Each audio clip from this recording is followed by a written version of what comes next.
এই গরমে আর ভাল লাগতাছিল না, রোজ রোজ কত খাইতাম মাছ মাংস তেল মশলা। তো ভাবলাম কিছু হালকা পাতলা রান্না করা যাক। তো এখানে আমি ঝিঙা লয়ে লইছি, ঝিঙাগুড়িরে লইয়া কাইটটা গুছাই লইছি, আর এখানে আলু আর কাঁচামরিচও লয়ে লইছি।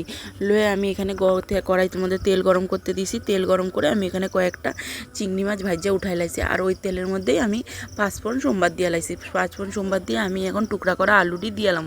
টুকরা করা আলুটি দিয়ে একটু ভালো করে ভাজি ভাজি করে নিয়ে এখন আমি ঝিঙাটিরেও দিয়ালাম।